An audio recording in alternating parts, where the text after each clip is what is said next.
ስጋዬ እውነተኛ መብል ደሜም እውነተኛ መጠጥ ነው።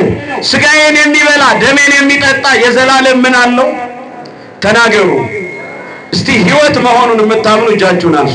ስጋውን ብላ ደሙን ጠጣ ብሎ የንስሐ አባቱ ሲያናግረው እኔ ስራዬ ንግድ ነው፣ አትርፌ መኖር ፈልጋለሁ፣ ክርክር አለው፣ መውጣት መውረድ አለው፣ ስለዚህ እንዴት ይሆንልኛል ብሎ የሚቀራል አይደለም። የኛው የስጋ ቁስልህን የስጋ በሽታህን ሰማይቷ አርሴማ ትገላግላለች፣ ችግር የለውም እሱ።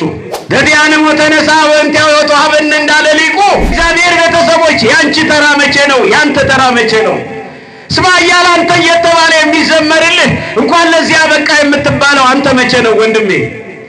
በስመ አብ ወወልድ ወመንፈስ ቅዱስ አሐዱ አምላክ አሜን። በስመ አብ ወወልድ ወመንፈስ ቅዱስ አሐዱ አምላክ አሜን።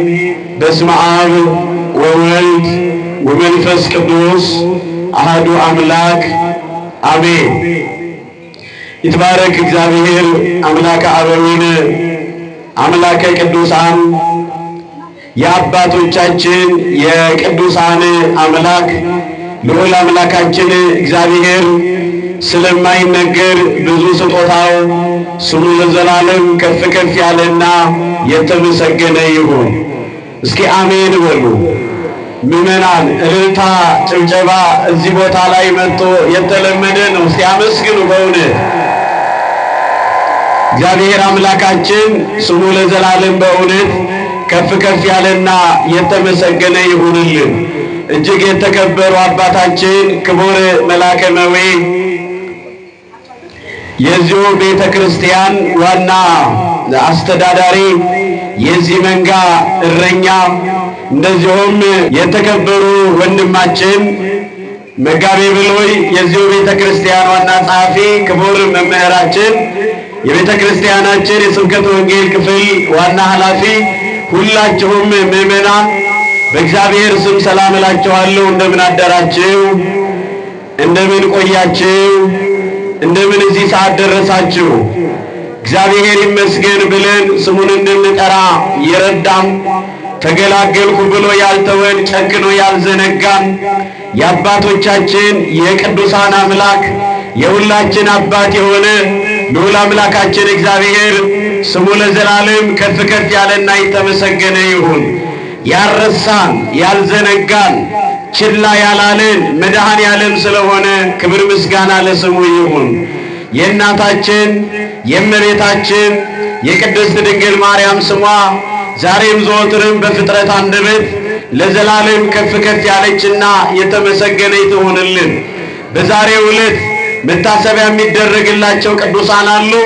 ዛሬ ታስበው ከሚውሉ ቅዱሳን እግዚአብሔር በረከቱን እንዲያበዛልን የእግዚአብሔር ቅዱስ ፈቃዱ ይሁንልን። እግዚአብሔር አምላካችን ስሙ ለዘላለም ከፍ ከፍ ያለና የተመሰገነ ይሁን። እግዚአብሔር በረዳን መጠን በጣም አጠር ላለ ደቂቃ ከእኔ ጋራ የእግዚአብሔር ቃልን እንማማራለን። እግዚአብሔር ሲናገር ያዘኑ ሰዎች ቢኖሩ ይጽናናሉ። እግዚአብሔር ሲናገር ነገር የገፋባቸው ተስፋ የቆረጡ ሰዎች ተስፋቸው ይቀጠላል። እግዚአብሔር ሲናገር ጽዋ ተርታ እድል ፈንታዬ ከንቱ ሆኖብኛል ብለው ተስፋ የቆረጡትን ሰዎች እግዚአብሔር ከቃሉ የተነሳ ማበረታትና ማጀገን እርሱ ይችላል። እርሱ እንዲያስተምረን የእግዚአብሔር ቅዱስ ፈቃዱ ይሁንልን። እስኪ ሁላችሁ ይህን ቃል በሉ። ወደ ሰርጉ ቤት በሏቸው።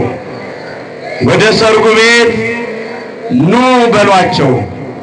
ምን በሏቸው? ወዴት ቤት? ተናገሩ። ወዴት ቤት? በዚህ ቅዱስ ቃል መነሻነት አጠር ላለ ደቂቃ እንማማራለን። የቅዱስ ማቴዎስ ወንጌል ምዕራፍ 22 ቁጥር 4 ላይ ተመዝግቦ የምናገኘው የእግዚአብሔር ቃል ነው። ወደ ሰርጉ ኑ በሏቸው ብሎ የተናገረው ለጊዜው አምላካችን መድኃኒታችን ኢየሱስ ክርስቶስ የተናገረው ኃይለ ቃል ነው። የሚሰሙት ደግሞ ያፉን ትምህርት የእጁን ታምራት ይከታተሉ የነበሩ ለደቀ መዛሙርቱ የተነገረ እናም ደግሞ ከእርሱ ጋር ለነበሩት የተላለፈ መልእክት ነው። ሁላችንም የእግዚአብሔር ቤተሰቦች ወደዚህ የሰርግ ድንኳን እንድንቀርብ፣ በፍቅር እንድንቀርብ፣ በትህትና እንድንቀርብ፣ በተማጽኖ እንድንቀርብ አምላካችን እግዚአብሔር እርሱ ይርዳል። ወደ ሰርጉ ኑ ብላችሁ ጥሯቸው ነው ያለው። ተናጋሪው አምላካችን እግዚአብሔር ነው። ምእመናን በምሳሌ ያስተማረው ትምህርት ነው። እንዲህ ነው የሚለው ቁጥር 1 ላይ አምላካችን እግዚአብሔር መንግሥተ ሰማያት ለልጁ ሰርግን የደገሰ ድግስን የደገሰ ያ ባለጸጋን ሰው ትመስላለች መንግሥተ ሰማያትን መስሎ ያስተማረው ትምህርት ነው። የእግዚአብሔር ቤተሰቦች የዚህ መሰረታዊ ትምህርት ዓላማ ሁለት አይነት ዓላማ ነው። አንደኛው ምክንያቶቻችንን እንድንተው፣ ሁለተኛ ለሥጋው ደሙ ወሳኞች እንድንሆን የሚያስችል ትምህርት ነው። የእግዚአብሔር ቤተሰቦች በምሳሌ ማስተማር አምላካችን እግዚአብሔር ልማዱ ነው። አንዳንድ ጊዜ በምሳሌ ያስተምራል፣ አንዳንድ ጊዜ በግልጥ ይናገራል። ለቀረቡት በግልጥ፣ አዲስ ለሆኑት አማንያን ደግሞ በምሳሌ ያስተምራቸው ነበር። እናም በአንድ ወቅት እንዲህ ብሎ አስተማራቸው። ለልጁ ሰርግ የደገሰ አንድ ንጉሥ በልጁ ሰርግ ላይ እንዲገኙለት ባሮቹን ልኮ ሰውን ሁሉ እንዲጠሩ እንዲያመጡለት አዘዘ ይላል። ባሮቹም ሄዱ። ንጉሥ ነውና ንጉሡ ልጄን ልድር ነውና ወደ ሰርጉ ቤት ኑ ብሏቸዋል ብሎ እንዲጠሯቸው የተላኩት እነዛ ባሪያዎች ወደየድንኳኑ ወደየመንደሩ ገቡ። በየመንደሩም ንጉሡ ያዘዛቸውን ትእዛዝ ተናገሩ። ሰዎቹ ግን እርሱ ማን ነውና እንሄዳለን ከቶውንም አንመጣም ብለው ቀሩ። አንዳንዶቹን ደበደቧቸው፣ እኩሎቹንም ገደሏቸው ይላል። ምእመናን ኑ ብሉ ብሎ ነው ንጉሡ የጠራቸው። የሚገርም ነው። ጥሪው የድሃ ጥሪ አይደለም። ምእመናን የጠራኝ ድሃ ነው፣ የጠራኝ ምስኪን ነው። አንድ ቀን እሄድለታለሁ በሌላ ቀን እሄዳለሁ ብለን የምንቀርበት አይደለም። ጥሪው የንጉሥ ጥሪ ነው። ምእመናን አንድ ባለጸጋ እባክህን በቤቴን አልኝ ቢለን እናንጎዳጉዳለን። በፊቱ እንዴት እቆማለሁኝ? ባጠገቡስ እንዴት አልፋለሁኝ? ስለዚህ በእርሱ ድግስ ላይ ከቶ ልቀር አልችልም ብለን እንገኛለን። ምእመናን ደጋሹ ንጉሥ ነው። ምእመናን አምላካችን መድኃኒታችን ኢየሱስ ክርስቶስ ምሳሌውን ይቀጥላል። እንዲህ አለ። ያ የተላኩት ባሪያዎችን ገደሏቸው። እንደገና ሁለተኛ ሌሎች ባሪያዎችን ደግሞ ላከ። ወደ ድግሱ ቦታ ላይ በሬን አርጃለሁ፣ ጠላዬን ጠምቄያለሁ፣ የሚገባው ጠጁ ተዘጋጅቷል፣ እናንተ ለድግሱ ትገባላችሁና ኑ ብሏቸዋል ብለው ነገሯቸው። አንዳንዶቹን ደበደቧቸው፣ እኩሎቹንም ገደሏቸው ይላል። የዚህን ጊዜ ንጉሥ ነውና ፍርድ ፈረደ። ምእመናን ከቃሉ ጋር ናችሁ? እግዚአብሔር ከሁላችን ጋር ይሁን። ንጉሡ ፈረደ። ከተማዋን በእሳት አቃጠለ። አልመጣም ያሉትን ሁሉ አይቀጡ ቅጣት ቀጣቸው ይላል። ምእመናን ከዚህ በኋላ ንጉሡ እንዲህ አለ። ሌሎች ባሪያዎችን ጠራና እንዲህ አላቸው፣ በየመንገዱ ያሉትን ሰው ሁሉ ወደ ድግሱ አስገቡልኝ አለ። ወደ ድግሱ ምን በሉልኝ? አረ በማርያም ወደ ድግሱ ምን በሉ?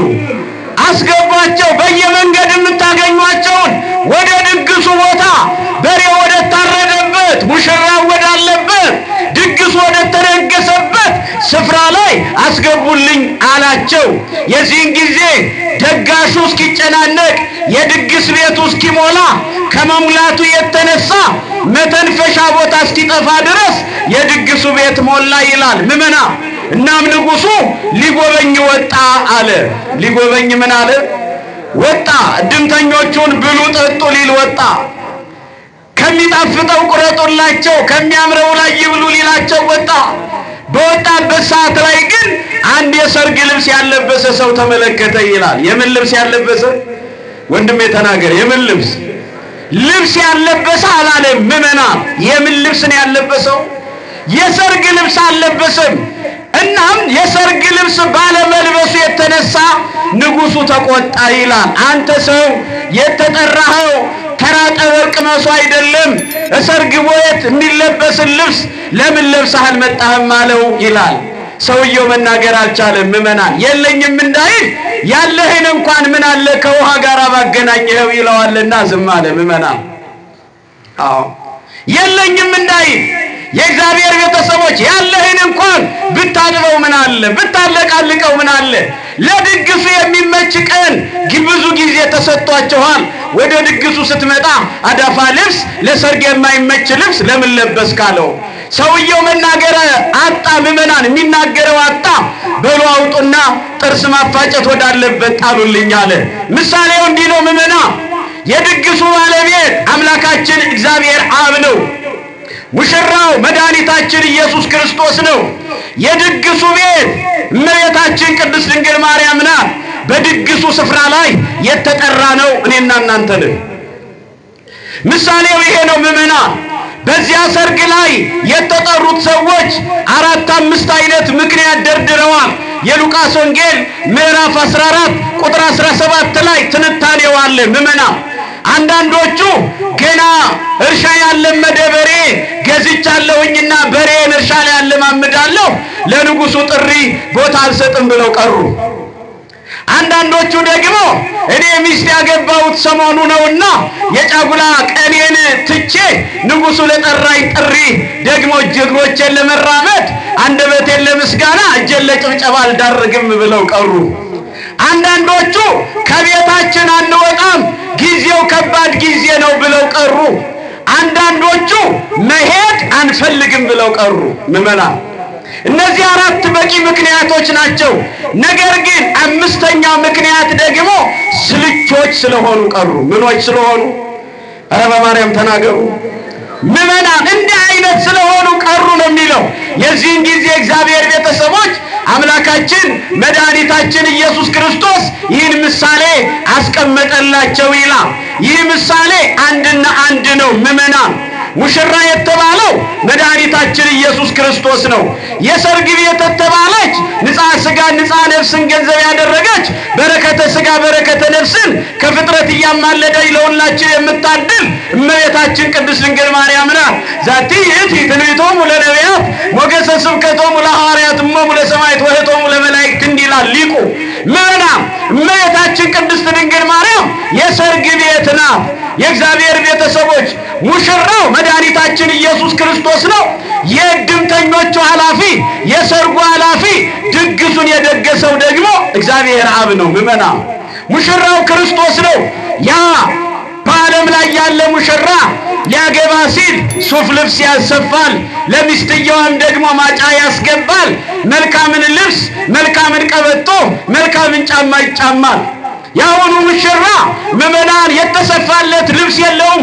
በቀራንዮ አደባባይ ላይ ለብሶት የተገኘውን ልብሱን ተገፈፈ እንጂ። ይሄኛው ሙሽራ መድኃኒታችን ኢየሱስ ክርስቶስ ምዕመናን የሚጎነጨው ማለፊያ የሆነ ለድግስ የተዘጋጀ የሚጠጣ ነገር አልቀረበለትም። የእግዚአብሔር ቤተሰቦች ተጠማሁኝ እያለ ይጮሃል እንጂ ለዲያንም ወተነሳ ወንቲያው ወተሃበን እንዳለ ሊቁ የራሱን ሕይወት ለኛ ሰጥቶ የኛን ሞታችንን ወደ ራሱ ሊወስድ በቀራንዮ አደባባይ ላይ ይወጣ እንጂ። የእግዚአብሔር ቤተሰቦች ያሁኑ ሙሽራ መድኃኒታችን ኢየሱስ ክርስቶስ የአበባ ምንጣፍ ላይ የተቀመጠ እንዳይመስላችሁ የሾህ አክሊል በላዩ አድርገው መስቀል ላይ ያወጡት እንጂ። ይሄኛው ሙሽራ ይለያል ምዕመናን። ለዚህ ነው በዚህኛው ሙሽራ የታረደ የለም። ራሱ ስጋዬን ብሉ ደሜን ጠጡ ብሎ ራሱን መስዋዕት ያደረገ ሙሽራ ነው ምዕመናን። የሚገርም ነው። ቅዱስ ቄርሎስ እንዲህ ብሎ ይናገራል ምዕመናን። እንዲህ ያለውን ፍቅር ለማንም የለውም ካለ በኋላ ብዙ እርቃንን የሆኑ ሰዎችን የጸጋን ልብስ ሊያለብሳቸው እርሱ እርቃኑን ተሰቀለ አለ ምዕመናን። እውነተኛ ሙሽራ መድኃኒታችን ኢየሱስ ክርስቶስ ነው። ስጋዬን ብሉ ደሜን ጠጡ አለ። የሰርግ ቤት እናት ዓለም እመምህረት ወላዲት አምላክ ናት። ሰርጉ የተባለው ድግሱ የተባለው ስጋና ደሙ ነው። በቅዱስ ዮሐንስ ወንጌል ምዕራፍ 6 ቁጥር 52 እስከ 68 ድረስ እንዲህ አለ። ስጋዬ እውነተኛ መብል ደሜም እውነተኛ መጠጥ ነው። ስጋዬን የሚበላ ደሜን የሚጠጣ የዘላለም ምን አለው? ተናገሩ እስቲ። ሕይወት መሆኑን የምታምኑ እጃችሁን አንሱ። ሕይወት መሆኑን የምታምኑ ስጋ ወደሙ የዘላለም ሕይወት ነው ብላችሁ የምታምኑ አንሱት እጃችሁን። የእግዚአብሔር ቤተሰቦች የዘላለም ሕይወት ጸበል እንጠመቅ ይሆናል። ዘላለማችንን እንጠመቅ ይሆናል። ስጋውን ካልበላን ደሙን ካልጠጣን ግን የነፍስ ድህነት የለም። ምእመናን እቅጩን ነው የምንናገረው። የእግዚአብሔር ቤተሰቦች በልምምድ የምንኖረው ኑሮ እርሱ ትክክል አይደለም። የእግዚአብሔር ቤተሰቦች ምክንያቶቻችን አያዱንንም። ስጋ ወደሙን እቀበላለሁ ብዬ አስቤ ነበረ ያንዳንዱ ሰው ምክንያት። ነገር ግን ኃጢአትስ ብሰራ ይላል። ልክ ሰርጉ ድንኳን ላይ እንዳልሄዱት ሰዎች ምእመናን ንጉሡ ሲጣራ ጥሪውን አጣጥለው እንደቀሩ ሰዎች ምክንያታችንን የምንደረድር ብዙ ሰዎች አለን። ስጋውን ብላ ደሙን ጠጣ ብሎ የንስሐ አባቱ ሲያናግረው እኔ ስራዬ ንግድ ነው፣ አትርፌ መኖር እፈልጋለሁ፣ ክርክር አለው፣ መውጣት መውረድ አለው፣ ስለዚህ እንዴት ይሆንልኛል ብሎ የሚቀራል። ለዚህ ነው አባ ጊዮርጊስ ዘጋስጫ እንዲህ ብሎ ይናገራል። ምእመናን ስጋ ወደሙን ተቀብዬ ዳግመኛ ኃጢአትስ ብሰራ ብለህ ከስጋ ወደሙ አትቅር ይላል። ከስጋ ወደሙ ምን አትበል? ኧረ በማርያም አትቅር። ነገር ግን እንዲህ ብለህ ጸልይ ይላል። ቀይረው ጸሎትህን። ስጋውን እየበላው ደሙን እየጠጣው ከኃጢአት አሰራር ማን ይጠብቀኛል በል። ተናገሩ። ማን ይጠብቀኛል በል። እግዚአብሔር ይጠብቀኛል። ከእንቅፋቱ እግዚአብሔር ይጠብቀኛል። እርሱ ይጠብቀኛልና ስጋውን እበላለሁ፣ ደሙን ምን እላለሁ? እጠጣለሁ። ወገኖቼ እባካችሁ በቀጠሮ ብቻ እንኑር። ብዙ ነጭ የለበሱ ሰዎች ወደ ቤተ መቅደስ ሲገቡ ምእመናን እያየናቸው እንኳን ለዚህ ያበቃችሁ እንላለን። የእግዚአብሔር ቤተሰቦች ያንቺ ተራ መቼ ነው? ያንተ ተራ መቼ ነው? ስማ እያለ አንተ እየተባለ የሚዘመርልህ እንኳን ለዚህ ያበቃ የምትባለው አንተ መቼ ነው ወንድሜ? ችግር የለውም። ይሄኛው የሥጋ ቁስልህን የሥጋ በሽታህን ሰማዕቷ አርሴማ ትገላግላለች። ችግር የለውም እሱ ችግር የለውም። እንኳን እግርህን ነቅለክ እንኳን ከጠንቋይ ቤት መጣችሁ እንኳን ሞራ ገላጩን ጥሳችሁ እንኳን አስማተኛውን በስኒ ደጋሚ የእጅ መዳፍ አንባቢውን አሸንፋችሁ መጣችሁ እንጂ አርሴማ ደጅ እግራችሁ ረግጦ ዝም ብላችሁ አትመለሱ ወገኖቼ። ዝም ብሎ መመለስ የለም። የእግዚአብሔር ቤተሰቦች ትፈወሳላችሁ። ችግሩ የፈወሰንን እግዚአብሔርን እናውቀዋለን ወይ ነው። ስጋውን እንበላለን ደሙን እንጠጣለን ወይ ነው። ጥሯቸው ነው ያለው። ወደ ሰርጉ ድንኳን ጥሯቸው። ሲነበብ ሰማችሁ አይደለም ምእመናን? ያ ምስኪን የነበረው 38 ዓመት ሙሉ በደዌ ዳኛ ባልጋ ቁራኛ የነበረው ያ ምስኪን እግዚአብሔር አልረሳውም። ረስቶኛል አትበሉ ምእመናን። የሚረሳ አባት የሚዘነጋ አምላክ የለንም። ልጆቹን ችላ የሚል አምላክ የለንም ምእመናን። ቢዘነጋንማ ኖሮ ቀራንዮ ላይ ባልተሰቀለ ነበረ። የሚረሳንማ ቢሆን ኖሮ ከሌጦስትራ እስከ ቀራንዮ በግፍ ባልተጎተተ ነበረ። የቀረበ በጥፊ የራቀ በድንጋይ ባልመታው ነበረ። የሚዘነጋ ማንነት እንኳን እሱ አንተም የለህም፣ አውቀህ ካልረሳክ አውቀህ ካልዘነጋ በስተቀር። ስለዚህ ማን አይረሳንም? ማን አይረሳንም? እግዚአብሔር አይረሳንም። እውነት ነው። በሽታው ከአቅምሽ በላይ ሊሆን ይችላል። የሚደርስብህ ፈተና ከአቅም በላይ ሆኖ ሊሆን ይችላል። እግዚአብሔር ግን በሰማዕቷ በቅድስት አርሴማ ጸበል ሊፈውሰን ይችላል። እስቲ ይችላል የሚል በሉ። ሁላችሁም ቆም ቆም በሉ። ሁላችሁም ቆም ቆም በሉ። ዛሬ ለሰማዕቷ እንናገራለን። ጭንቃችንን ለሰማዕቷ እናማክራለን። ገበናችንን ለሰው ተናግረነዋል። ብዙ ዘመን ከሰው ጋር አውርተናል። ብዙ ዘመን ከሰው ጋር ተርከናል። ብዙ ዘመን ሰው ያውቅልኛል ብለን ጭንቃችንን ለሰው ስንናገር ኖረናል። ወገኖቼ አልሰሙንም። አንዳንዱ ሰው እንደውም የባንክ ቡኩን እያሳየ የችግር ቀን ጥራይ ብሎ ተሳልቆብናል። አይዞህ አለውልህ ብሎናል የእግዚአብሔር ቤተሰቦች። ነገር ግን አለውልህ ብሎ ችላ የማይል ማን ብቻ? እመጣለሁ ብሎ የማይቀር ማን ብቻ? በእኛ ሕይወት ላይ ምእመናን ጣልቃ ቢገባ እንኳን ማዳን የሚችል ማን ብቻ? ክብር ይግባ ምእመናን። መድኃኔዓለም ይክበር ይመስገን። እልል በሉና እግዚአብሔርን አመስግኑ። ስለዚህ ስጋውን እንድንበላ ደሙን እንድንጠጣ ማን ይርዳም? አሁን የሚመጣው ዓመተ ምህረት 2000 ስንት 2000 ስንት እቅድ የምታቅዱ ናቸው አይደል ምእመናን? ሁላችን እናቅዳለን። እንደው ከእቅዶቻችን ዝርዝር እባካችሁ በወላዲቷ እባካችሁ በእናት ዓለም በመምህረት እላችኋለሁኝ በ2018 ጓደኛ ይዛለሁ ብለህ ታቅድ ይሆናል። በትዳር እሰየማለሁኝ አገባለሁ ብለህ እቅድ ትይዝ ይሆናል። በ2018 ትምህርት ጀምራለሁ፣ በ2018 ስራ ቀይራለሁ፣ በ2018 ንግድ ጀምራለሁ፣ በ2018 ቤተክርስቲያን እሳለማለሁ፣ በ2018 አስራት በኩራን ማውጣት ጀምራለሁ፣ በ2018 ስጋውና ደሙን እቀበላለሁ ብላችሁ ፕሮግራማችሁ ላይ ያስገቡት። ያኔ ታዩታላችሁ ምእመናን። ዛሬ 2017 ላይ ነው ያለነው። ያልተባረከ ህይወት፣ የጎደለ ህይወት፣ የመረረብን ብዙ ነገር እያለ ወደ 2018 ልንሸጋገር ነው። ያኛው ዓመት ላይ ስንገባ በእቅዶቻችን ልክ እግዚአብሔር ያስተካክልልናል። ያስተካክልልን ወገኖች። እስቲ እጃችን ከፍ ይበል ምእመና። ሰማይቷ ይህንን እጃችንን ትመልከተው ምእመና። አዎ እግዚአብሔር የጎደለውን ይሙላልን። አሜን በሉ። ያነሰውን ያብዛልን፣ የመረረውን ያጣፍጥልን። አልሆን ካለ ህይወት ውስጥ እግዚአብሔር አምላካችን ያውጣ። የታመምነውን እግዚአብሔር በሰማይቷ ጸበል ይፈውሰን። እግዚአብሔር አምላካችን ከእግር መመላለስ ይሰውረን። እግዚአብሔር አምላካችን የጎደለውን እኛነታችንን ይሙላልን። እግዚአብሔር አምላካችን የመረረውን እኛነታችንን ያጣፍጥልን። አልሆን ካለ ህይወት ውስጥ መድኃኔዓለም ያውጣ። እግዚአብሔር አምላካችን ከመጠላላት ከመበላላት ይሰውረን። ለሀገራችን ሰላም፣ ለሕዝበ ክርስቲያን ፍቅር አንድነትን ያድልልን። እግዚአብሔር አምላካችን ገብተው ነበረ ወጡ ከመባል ይሰውረን። አግኝተው ነበረ አጡ ከመባል ይሰውረን። ጸድቀው ነበረ ተኮነኑ ከመባል ይሰውረን። ገብተው ነበረ ወጡ ከመባል ይሰውረን። አግኝተው ነበረ አጡ ከመባል መድኃኔዓለም ይሰውረን። እቤታችን ስንገባ አርሴማ ቀድማን ገብታ የጎደለውን ተውላልን፣ ያነሰውን ታብዛልን፣ የመረረውን ታጣፍጥልን። እልልታ እልልታ እልልታ፣ ጭብጨባ፣ እልልታ በደንብ እግዚአብሔር ይክበር ይመስገን። ይነሳ እጃችን በደንብ ይነሳ። አሁን ጥላውን አውርዱት፣ ጥላውን አውርዱት እንዳለ ይኸውላችሁ እኛን ራሱ መልካም እንትኑ እያስማማን ነው። እጃችን ከፍ ይበል ባዛኝቷ። ዛሬ ሳንፈወስ እንዳንሄድ ማን ይርዳ? ማን ይርዳ? እስቲ ይነሳ እጃችን ከፍ ይበል ምእመና። እዛው ላይ እንዳለ እስቲ ቸብ ቸብ ቸብ በደንብ ያንሳል ያንሳል ያንሳል ያንሳል ያንሳል ያንሳል ያንሳል በደንብ እልልታ እልልታ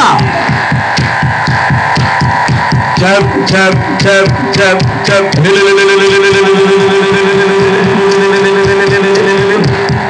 አባ ሕርያቆስ አባታችን የመስቀሉ ነገር ሲገባው ልብ ያፈልቃል መልካም ነገር ከመቤቴ ጋር ሲነጋገር ከድንግል ማርያም ጋር ሲነጋገር ነይ ነይ እምዬ ማርያም ነይ ነይ ቤዛዊተ ዓለም ነይ ነይ እምዬ ማርያም ነይ ነይ ቤዛዊተ ዓለም የአማኑኤል እናት የመድኃኔዓለም ነይ ነይ እምዬ ጀለም ማርያም ነይ ነይ ቤዛዊተ ዓለም ቤተልሔም ስሄድ አይሻለሁ ቀራንዮም ስሄድ አይሻለሁ ፍጹም አትለይም ከልጅሽ የአንቺስ ልዩ ነው ፍቅርሽ የአንቺስ ልዩ ነው ፍቅርሽ ነይ ነይ እምዬ ማርያም ነይ ነይ ቤዛዊተ ዓለም ነይ ነይ እምዬ ማርያም ነይ ነይ እስቲ እጃችሁ የአማኑኤል እናት የመድኃኔዓለም ነይ ነይ እምዬ ማርያም ነይ ነይ ለመናኙ ጸሎት ልዩ ዕጣን የዋሻው ሻማ ነሽ እመብርሃን መዓዛው ሸተተኝ ከግሸን ትናፍቂኛለሽ ምን ልሁን ተርቢኝም አለሽ ምን ልሁን ነይ ነይ እምዬ ማርያም ነይ ነይ ቤዛዊተ ዓለም ነይ ነይ እምዬ ማርያም ረጀለም እስቲ ይነሳ እኔስ ድንግልን ወዳታለሁ ከወደድካት አጨብጭባ ከወደድሻት እልል በያ ከወደድካት አመስግና እኔስ ድንግልን ወዳታለሁ ያንሳል ግሸኗ ራታለ ጻድቃኔ እላታለ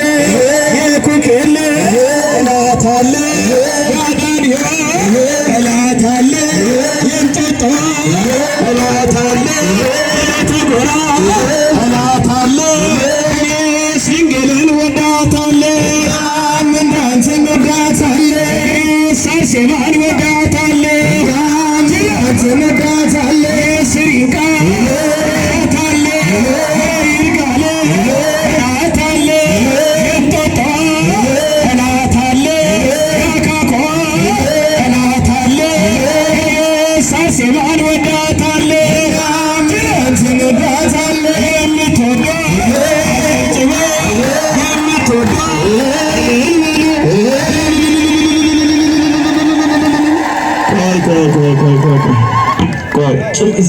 ዝማሬ ይቀጥል ምዕመናን፣ እስቲ ይቀጥል የሚል ክቡር አለቃችንም ክቡር አባታችንም እጃቸውን አንስተዋል። እስቲ ይቀጥል የሚል ባዛኝቷ በእውነት እየዘመርን ራሱ እዚህ ላይ ብናምሽ ደስ አይልም? እስቲ አንተቶቹና መስግኑ በእውነት እንደው ክቡር አባታችንንም እዚህ ያሉት ማህበረ ካህናትንም እጃችንን አንድ ከፍ አድርገን ልናመሰግን አንድ ነገር ልንገራችሁ ምዕመናን። እስቲ ከአዲስ አበባ የመጣችሁ እጃችሁን አርሱ። የመድኃኔዓለም እኔ ብቻ መስሎኝ ነበር። እኔ ይኸውላችሁ የመጣሁት እኔ ከጀሞ ነው፣ ጠረፍ ላይ ነው፣ እዛ ጫፍ ላይ ካለችው ትንሿ ቦታ ላይ። እናንተ ከተትልልቁ ቦታ ነው የመጣችሁት፣ እዚሁ መሃል ላይ። እኛ ወደዛ ገብተናል። እግዚአብሔር ሁላችንን የሚባርከን። ግን ከአዲስ አበባ የመጣችሁ እጃችሁን በደንብ ከፍ አድርጉት። ባዛኝቷ ስትመጡ መንገዱ እንደዚህ አልነበረም። እኔ አካኮ አርሴማን በደንብ ነው ማቃት ምዕመና። ሁልጊዜ እዚህ አባቶቼ መምህራን ወንድሞቼ ስለነበሩ እዚህ መጥቼ አገለግላለሁኝና መንገዱ ደስ አላላችሁ ምዕመና? እስቲ ደስ ያለ በደንብ ያጨብጭብና ያመስግን። በእውነት እግዚአብሔር የተመሰገነ ይሁን።